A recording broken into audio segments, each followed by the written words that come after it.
3, 2, 1. Hello everybody and welcome back to World of Warships Legends. My name is Spartan Elite 43 and tonight we have a very special video. We're doing an Iowa double feature. Only this time it has nothing to do with the dispersion or anything like that. This double feature is solely because of it was on this day that the Iowa's infamous Turret 2 explosion happened. April 19th. So with that being said, we're gonna showcase some Iowa play that I think you guys are gonna enjoy. And let me go over my new build, okay? This is by no means a finished product. I'm still testing my Iowa to figure out what I want the best of. But this is where I'm going with at the moment. So let's look at the ship itself. We are running the AA Guns Mod 2.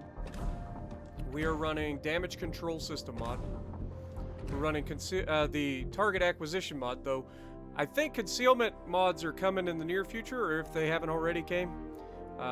So I might switch to a Concealment build, Iowa, which could be interesting. And then, on top of that, we're running Main Battery Mod 3. Now, the reason I'm taking Artillery Plotting Room off is to maximize my reload. So I want to try to get as many shots out as possible per game. And so this is what's going to help that. So keep that in mind. We are obviously fully upgraded. This was my first tier 7 ship. So let's look at our commander. We've made some changes here as well. We are running Andrew Cunningham as always, and then we have Paolo DeRevel, who gives you a better reload on your battleship's main guns. Gives us a minus 4.2%. And then of course we have Flammable Cannoneer, Gyrating Drill Bits, Marksmanship, and Damage Control, or Emergency Specialist. This doesn't help the range, but generally speaking, I don't need the maximum range. I'm generally moving up in my Iowa. A lot of people think that the Iowa is a long-range sniper, which it can be, but I prefer to play up close and personal. So that's why I went with the DPM build / get as many shots out as possible rather than the dispersion. Okay, so will to rebuild, obviously that's a given. Okay, so let's look at the stats of the ship real quick. As you can see, I am running Community Contributor Flag and the permanent Stars and Stripes camo. And we are running the spotter plane. So, survivability, 72,660 hit points with a 25% torp reduction, so you guys know that. Main batteries, reload, or firing range is 19.7, which is plenty. Oh, I forgot to mention, we're actually running the Epic Battle Booster in this match too. So, this is with the Epic Battle Booster, this is what you have. Okay? If you pull the Epic Battle Booster off, the speed of the ship and the firing range will change. So keep that in mind. 180-degree turn time of the turrets is 36.1. So not horrendously bad, but not perfect for a battleship, but not as bad as it seems. Okay, so HE shells 5,700, but generally speaking, you don't use HE shells with a 36% chance to set fires. AP shell damage at max is 14,410.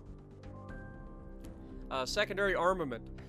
You've got 20 127mm guns. They fire out to 5 kilometers with a 6-second reload. And the maximum HE shell damage is 1,800 with a 5% chance to set fires. Now, because of our build, we have the Iowa's AA defense up to 100. Okay? So we have 20mm Mark 20s. You have 64 of those. They reach out to 2.4 kilometers and do 195 damage per second. Okay? Then you have 40mm Bofors Mark 2s. You have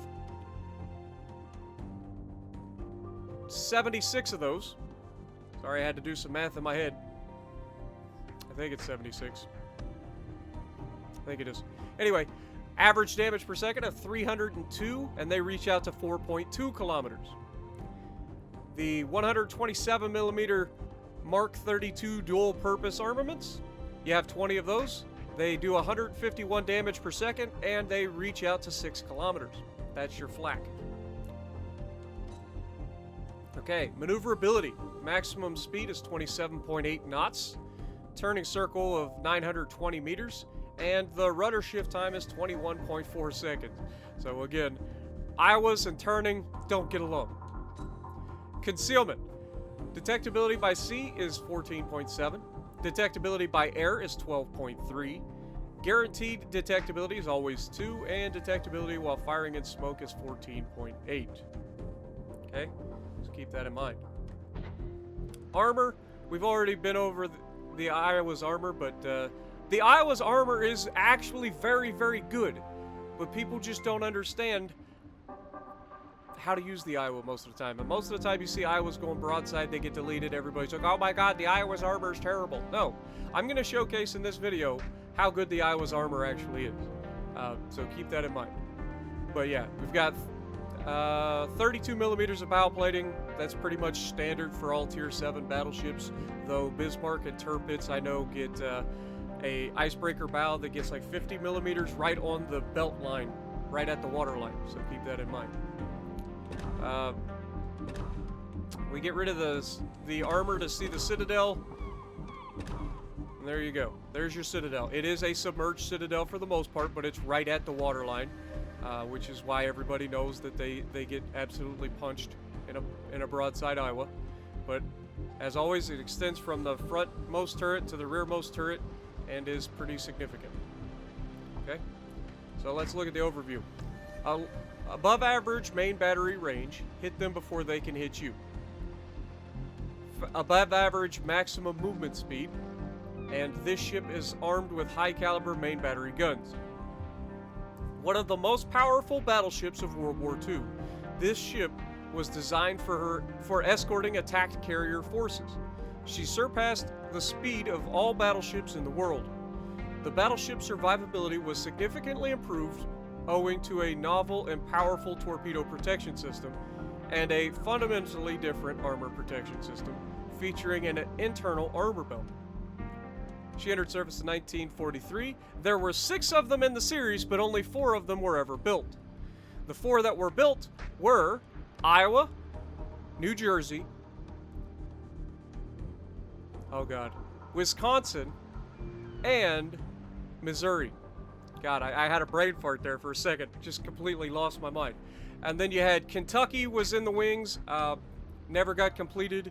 They actually stole the Kentucky's bow to add to the Wisconsin after the Wisconsin was rammed by a friendly destroyer. So that's why Wisconsin has the nickname Whiskey. W-I-S-K-Y. That's the Wisconsin, Kentucky. So, anyway, with that being said, let's take a look at this beautiful ship that we've all come to know and love, or at least I love, and then we'll get to the gameplay. It is a good-looking ship, man. I don't care what anybody says. The Iowa class is one of the, if not the best-looking ship ever built. You can fight me over it. So let's get to the gameplay. Alrighty, so let's start off with the history of the explosion and what happened. So, on April 19th, 1989, the number 2 16-inch gun turret of the United States Navy battleship USS Iowa BB-61 exploded. The explosion in the center gunroom killed 47 of the turret's crewmen and severely damaged the gun turret itself. 2 major investigations were undertaken into the cause of the explosion, one by the U.S. Navy and then one by the Government Accountability Office and Sandia National Laboratories. The investigations produced conflicting conclusions. The first investigation into the explosion, conducted by the U.S. Navy, concluded that one of the gun turret crew members, Clayton Hartwig, who died in the explosion, had deliberately caused it. During the investigation, numerous leaks to the media, later attributed to the U.S. Navy officers and investigators, implied that Hartwig and another sailor, Kendall Truitt, had engaged in a romantic relationship and that Hartwig had caused the explosion after their relationship had soured. In its report, however, the U.S. Navy concluded that the evidence did not show that Hartwig was homosexual, but that he was suicidal and had caused the explosion with either an electric or chemical detonator. The victims' families, the media, and members of Congress were sharply critical of the U.S. Navy's findings. The U.S. Senate and the U.S. House of Armed Services Committee both held hearings to inquire into the Navy's investigation, and later released reports disputing the U.S. Navy's conclusions. The Senate committee asked the GAO to review the U.S. Navy's investigation. To assist the GAO, Sandia National Laboratories provided a team of scientists to review the Navy's technical investigation. During its review, Sandia determined that a significant overram of the powder bags into the gun had occurred as it was being loaded, and that the overram could have caused the explosion. A subsequent test by the Navy of the overram scenario confirmed that an overram could have caused an explosion in the gun breech. Sandia's technicians also found that the physical evidence did not support the U.S. Navy's theory that an electronic or chemical detonator had been used to initiate the explosion. In response to the new findings, the U.S. Navy, with Sandia's assistance, reopened the investigation. In August 1991, Sandia and GAO completed their reports, concluding that it was likely that the explosion was caused by an accidental overram of powder bags into the breech of the 16-inch gun. The U.S. Navy, however, disagreed with Sandia's opinion and concluded that the cause of the explosion could not be determined. The United States Navy expressed regret, but did not offer an apology to Hartwig's family and closed its investigation. So, with all of that history, that is why I wanted to make this video. There's a lot of story behind that.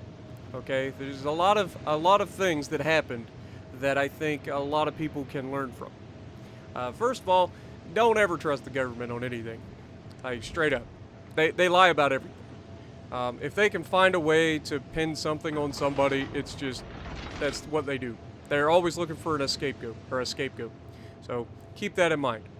Only trust like a little bit of what you see on TV. Like, just don't do it. It's actually best not to trust anything on TV because, good God, it's a mess anymore.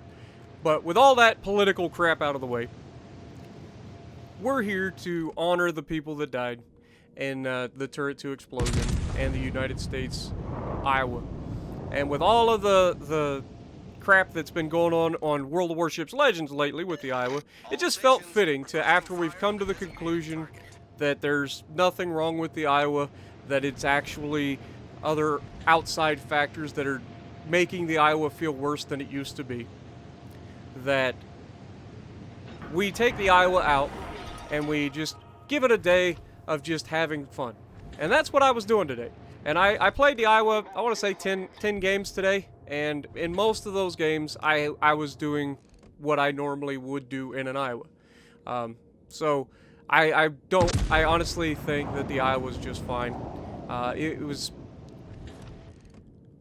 a lot of things could contribute to it, obviously, but as you can see, we get our first Citadel of the game, taking us up to 50,000 damage, and we're only 4.5 minutes into the game. And this match, the reason I chose this match to showcase, not only does it show that the Iowa in its prime, but it also showcases a huge mistake that I make in a little bit, which could cost us this match. So, Iowa still out there, not quite broadside to us, but broadside enough that he should be worried about getting citadeled.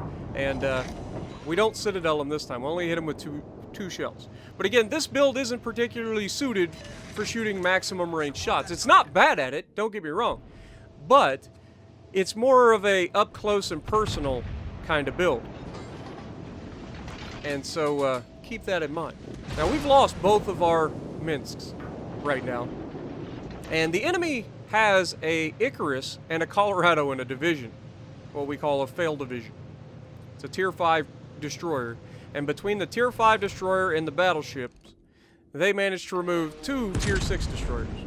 And I know that the Iowa that's right around the corner from me, that's sailing away currently past the little island, I know he had something to do with it, but, you know, there's no excuse for it. 2 gunboat destroyers should not lose a fight with a single destroyer that's a lower level. Like, they're just, you had to play completely reckless in order for that to happen. But it's not about them. It's about showing the Iowa. You can see Colorado's doing his best to try to get away from us. And I'm hoping at this point that destroyer's not close enough to will to rebuild this Colorado, because it could take us a while to kill him. Colorados aren't exactly squishy unless they're flat broadside. So you gotta be careful when giving your broadside to a Colorado. When I was playing my Colorado, I remember citadeling the crap out of other Iowas, just because they always underestimate you and forget that you have 16-inch guns as well. But as you can see, not quite getting the shots that I wanted. I don't know if he's turning just enough or if my aim is just that bad. It could be both. But either way, we're whittling him down, one penetration at a time. And you see, I try to use the audio aim a little bit just to see if I'm aiming that far off. And this shot was a much better shot overall on both sides. And we managed to finish him off. Now, that being said, the Iowa that was sailing away is now sailing towards us, and this guy still has a Tier 5 destroyer out here. Now, I'm requesting support from the Iowa that's behind me, and there's an Iowa coming directly at me. What is the mistake that I make? Well, it's not yet. I don't make the mistake yet. We go ahead, we aim our shots over the bow, trying to hit that superstructure of the Iowa that's bow tanking us, and we get some good penetrations. We managed to go forward enough to dodge these torpedoes, and we're already slowing down to go into reverse to dodge the torpedoes that he likely launched in front, just in case. And sure enough, that's exactly what he did. He launched his torps out in front of me and one behind me.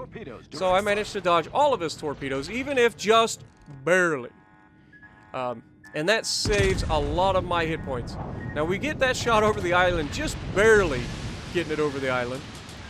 But we did get the shot over the island. Now, I thought that this Iowa was going to be turning out and trying to get away from us. And so I was trying to, like, push him. And you can see I'm already full steam ahead. And then I don't realize in time that he actually has no plans of running away. This man is going to try to ram me. And this comes down to the mistake that I made. But my mistake ends up kind of paying off for somebody in this match. But anyway, this Iowa is giving me a bow. I can't really stay broadside to him to try to get some room between me and him, so I go bow into him. My thought here was to try to juke him. I try to, this is how I avoid rams. At this point, I knew he's going to try to ram me, so I juke to the inside, and then I try to juke back to the outside to slip him, thinking he was going to overturn to the inside. He doesn't. He doesn't end up overturning at all. He just comes right at me, and that is going to be my death. 52,000 hit points goes to him, and we managed to take all of his hit points, which gives us 127,000 damage. And overall, not a bad game. However, our team's losing currently. It's 4 versus 6, okay? We have a Bismarck, a Lyon, a Surrey, and an Iowa.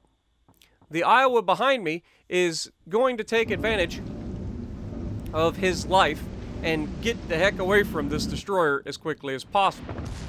Iowa's one of the few battleships that actually has the ability to not necessarily run away from a destroyer, but at least try to get some distance and make it harder for them to torp him because of the speed of the Iowa. If you do not run the, is it flammable cannoneer that drops the movement speed? I think it is. If you don't run flammable cannoneer, it's either that or gyrating drill bits. I think it's gyrating drill bits actually. Gyrating drill bits, I believe, gives you a debuff to your speed, which keeps you from being able to do your 30 knots that the game would normally have you, even though the Iowa was capable of doing 33 knots. But I digress. In the game, it's capable of 30 knots, or if you boost it up, you could potentially get it higher than that. But this Bismarck versus this Atlanta, I honestly can't say anything about this, because it's not preferable. He wanders into the smoke of his destroyer, so he loses his ability to detect the Atlanta.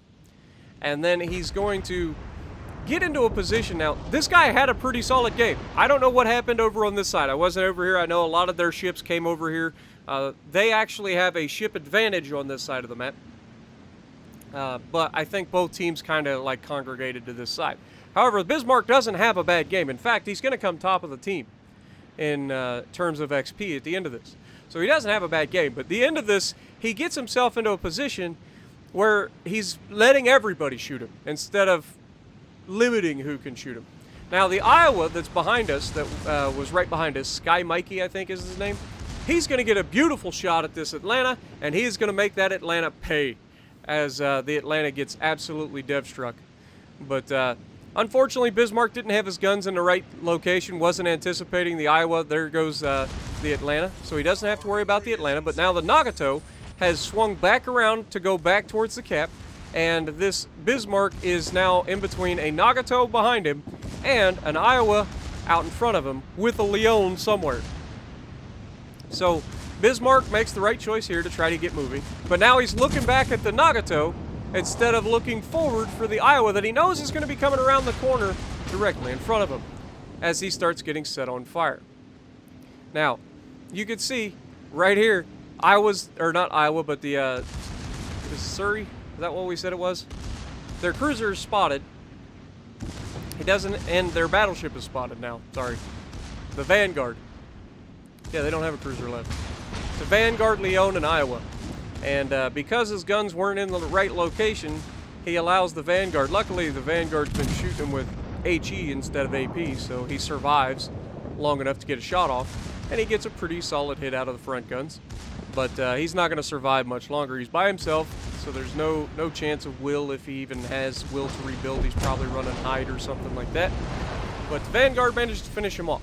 So that leaves it a 1 versus 4. A Tier 5 destroyer who's behind him somewhere, chasing him down, and 3 battleships. Nagato is out off the bow, and he has all of his health basically intact, 55,000 hit points. He gets a good shot out, and he gets a pretty solid result. Not an amazing shot, but decent. And you got to remember, Tier 6 battleships don't have 27 millimeters or more bow armor. Or actually, they might have 27. I lied. But it's not 32. So 16-inch guns can go straight through the bow of a Tier 6 battleship. He goes broadside here to get his rear guns involved, doesn't manage to finish off the Nagato, and then he absolutely pummels him with the front guns, but just leaves him with just enough to get away. Or at least to survive a little bit longer. He starts turning in, but his secondaries actually come into play here and set fires on the Nagato, and now that he's burning, the Nagato is going to die. The secondary's doing what they should do, which is help you out. So Iowa gets a what should have been a close quarters expert because the secondary set the fire. That's when the Icarus shows himself, and this is a huge mistake for this Icarus. You cannot do this. And so with this, the Iowa is going to be able to get all those guns, which are already loaded, on target, and that's going to be the end of the Icarus.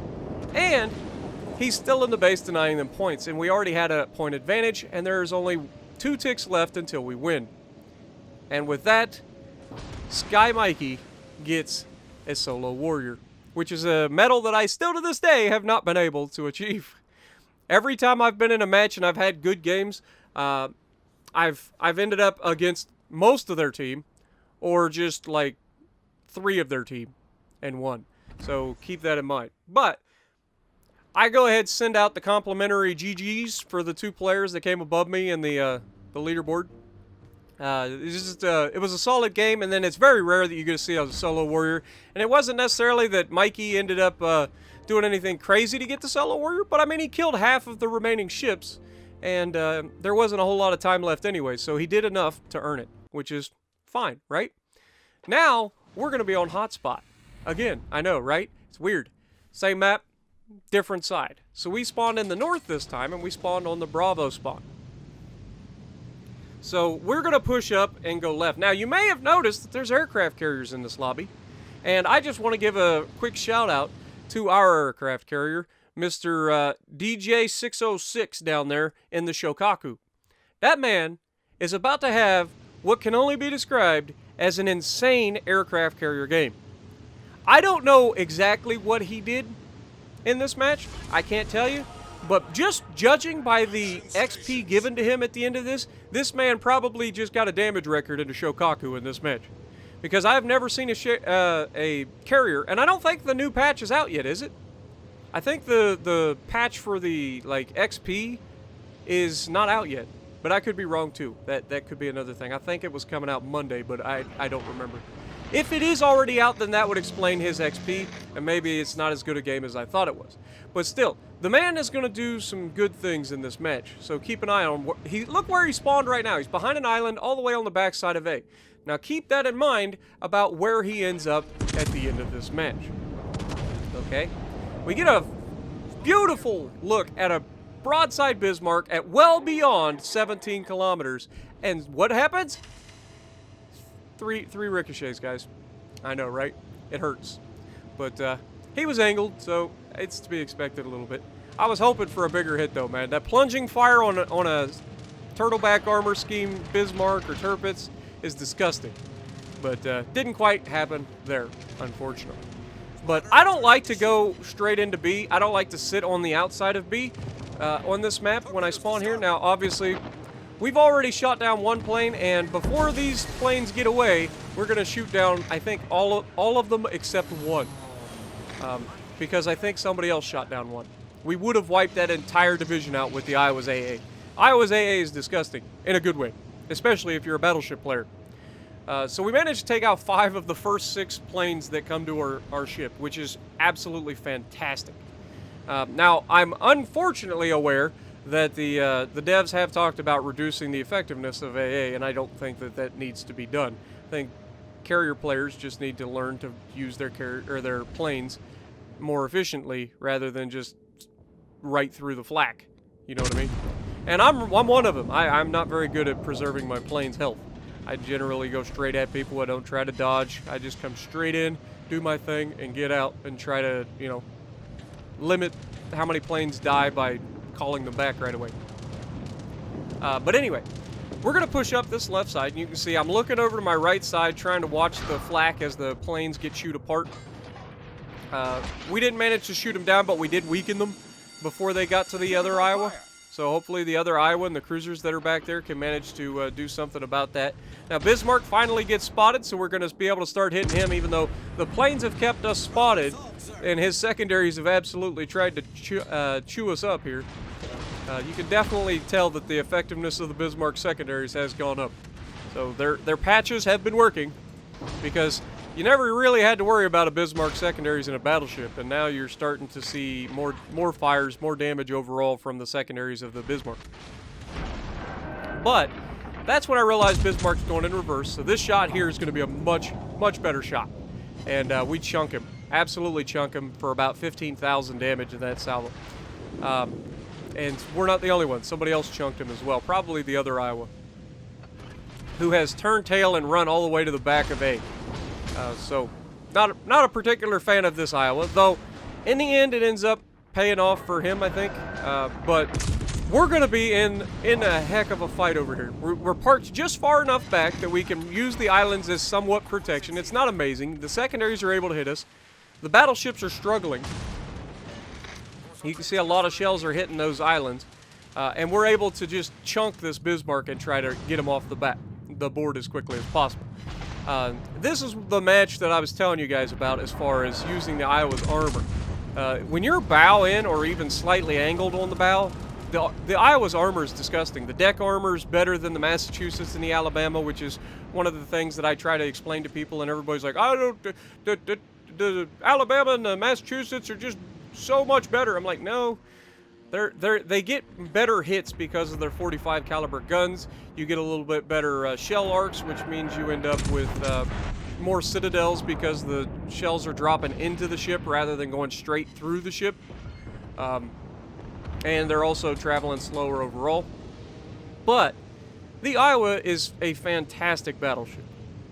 Anybody that says otherwise just doesn't understand how to play it. It is absolutely fantastic. It's very tanky, can eat shells. The biggest threat to the Iowa is obviously destroyers or torpedoes of any kind. It only has 25% torp reduction, which is funny because when you look at the Iowa's description, we mentioned that it had highly advanced torpedo defense system, right? That was literally Wargaming's description, but yet it has one of the lowest torpedo reductions in the game. And I know it's probably a balancing thing, but still, it's annoying. It is really annoying to have a description that says, has one of the most highly developed torpedo defenses in the world, and yet it's got one of the worst in the game for a battleship. I mean, there are Japanese cruisers that have almost the same torp production as the Iowa in this game, so you gotta love it. Anyway, we're still pumping out the hits. Every time these guns get loaded, we're trying to get shots off immediately. We've got a shot that just barely clears the island and gets us a couple hits, overpins on the Colorado. Couldn't hit down into this thing, so we hit the superstructure likely. But we just take what we can get at this point. We start pushing up once again, trying to cross this gap as quickly as we can to limit the plane's effectiveness on us. We know that the carrier's on our right, so most of the time his planes are going to be coming from the right. And so he's going to end up dropping into islands and stuff if he's not careful, if he's trying to attack us without swinging around us.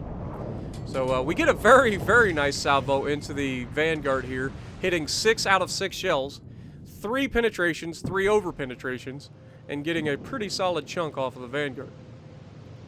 And learning from my mistakes of the last match, I have a feeling that this Vanguard, by the time this is over, is going to be trying to kill me.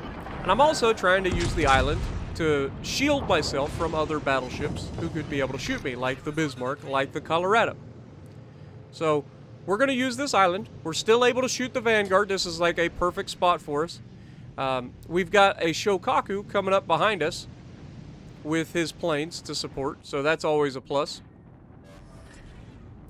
And so we are actually going to get a lot more help in the near future. This cruiser, I don't know what he's doing, man. Like, what are you doing, cruiser? There are things that you do, and there are things that you wonder why people do. This is one of those. There's a Vanguard who is spotted at 5 kilometers away, and this guy comes out broadside on in front of 2 battleships, and there's actually a third. The Bismarck's still there. Vanguard gets his rear guns off and absolutely pummels Algerie into submission with a depth strike, as he should. That shot was not very good. We shot into the belt armor, so we only got 1 penetration and then 1 ricochet.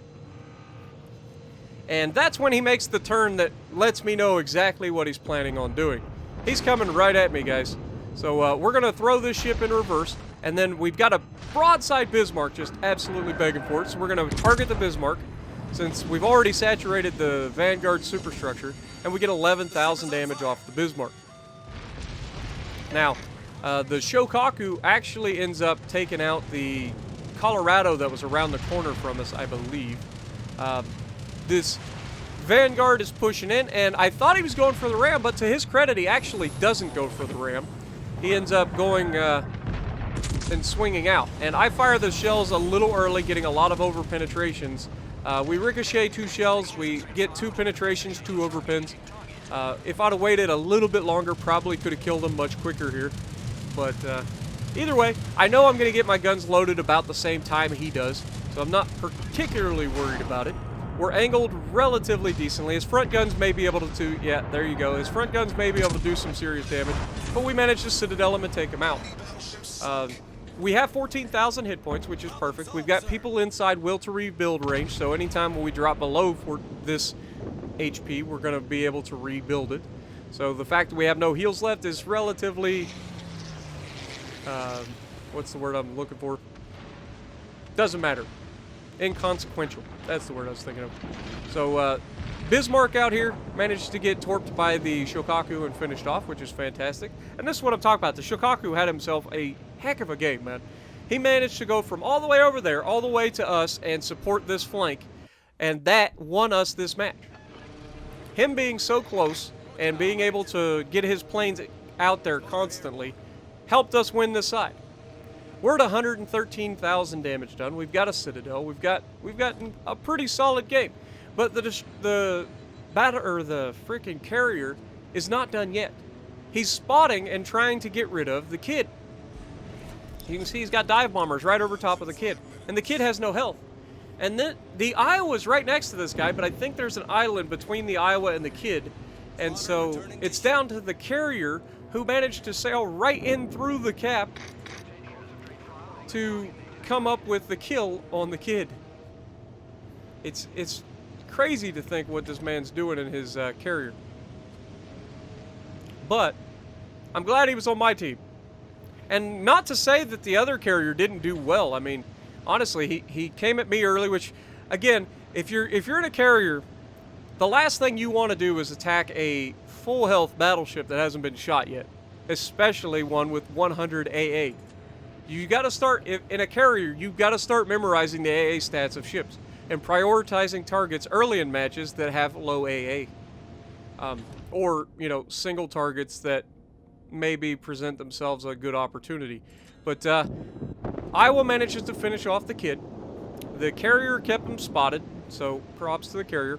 Iowa's going back to defend A, and I'm going to escort our Shokaku to the Charlie Cap. Now, the funny thing here, or is it Delta? I think it's Delta, sorry. But the funny thing here is this is actually historical. This is what happened, right? The Iowas actually did escort the carriers. That's why the Iowas were so fast. They were designed to escort carriers, which is why the Iowas never ended up in any surface engagements with battleships or anything like that. Because they were escorting the carriers, and the carriers don't get anywhere near battleships or anything like that. They stay as far away as possible and then just absolutely tear them apart with planes. That's the beauty of a carrier. And carriers are extremely fast, which is why the Iowa had to be fast. And if you guys watched my touring the Iowa video, you got to understand why the Iowa was able to get extra speed out. First of all, they used world-class shipbuilders to design the Iowa's hull form, or hull form. Is that what they call it? But anyway, it's one of the most efficient hull forms, managing to negate the secondary wave that comes off of the mid part of the ship to reduce drag. Then on top of that, you had the invention of a low pressure boiler or low pressure turbine for the ship that doubled its engine horsepower, which was why it ended up getting like 5 extra knots over the existing North Carolina classes and South Dakota. So there's a lot of engineering that goes into the ships that is just fantastic, and the Iowa's history is fantastic. And so that's why I wanted to showcase the Iowa. I know it's a dark day in its history, and there was a lot of bull crap that went around the explosion, with the government trying to blame, or the Navy in particular, trying to blame the explosion on a crew member. And to this day, I believe there's a memorial, not just for the people who died on the ship in the USS Iowa, but also a memorial, and I believe a letter of apology from crew members that survived to the crewman that was implicated. So I've seen it. I want to say it was on Battleship New Jersey, but it may not have been.